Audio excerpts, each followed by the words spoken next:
guys, let's talk a little bit about scoring that guy from third base with less than 2 outs. It was a topic that came up in one of my previous posts, and I was kind of disappointed when I looked at some of the comments in there. You know, guys talking about they much rather try to hit a ball out, they try to hit a ball to the warning track, you know, other ways to do it. But when you look at hitting is about percentages. Hitting is about playing the percentages in your favor. And most guys, well, even especially at the youth level, you guys ground out a lot more than you hit balls in the air. So why would you try to go up to the plate and drive a fly ball if you got a man on third base, infield is back, and the only thing you need to do is hit a ground ball away from the pitcher? As many times as you roll over, you would much rather go up there and try to hit a ball out of the park, probably end up canning and walking back to the dugout, versus just going up there and saying, you know what, I'm gonna hit a ground ball. And so for me as a coach, I'm looking at this because that is extremely selfish, right? I was selfish during my at-bats, but it was selfish to the point that I'm gonna score the run.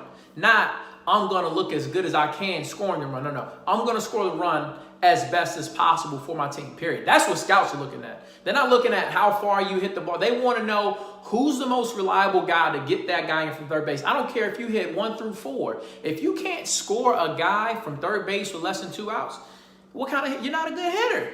Because every guy in your lineup should be able to drive a man in from third base with less than 2 outs. Fact. That is it, right? No matter who you are, okay? And so for me, even as a coach, I use that as a tactic to make my hitters feel better about themselves.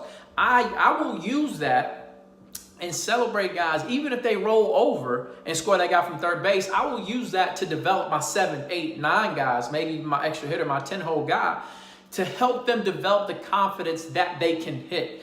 Because when you make the job easier for hitters, then you help them out from a mental standpoint. When you start helping them out from a mental standpoint, that's when you start garnering the type of environment that they need from a mental standpoint to really grow as a hitter. That's when you're able to take guys at the bottom of the lineup and develop them into top of the lineup guys. Now they know how to situationally hit. Now they know when to let the bat go. The only time I'm ever letting a guy swing away with a man on third base and it's less than 2 outs, it's a guy that I have to really, really trust at the plate. Chances are he's hitting in the middle of the lineup for me, and he can get that done most times. But even then, I'm going to communicate to him or her, look, you got 2 strikes.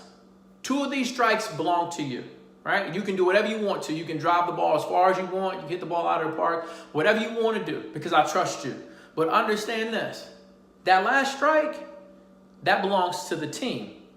And if you don't score that guy from third base because you wanted to swing out of your shoes with 2 strikes versus give yourself up, hit a ground ball, maybe CNI singles, hope a ball gets through, give yourself up to get the run in, that's selfish play, and I don't want that in my lineup. But coaches, use those situations to get your hitters better from a mental standpoint. Hitters, you're making the job easier. That's how guys in the league, they end up getting 100+ RBI season, because it's not all about what my launch angle is. It's not all about how hard I hit the baseball.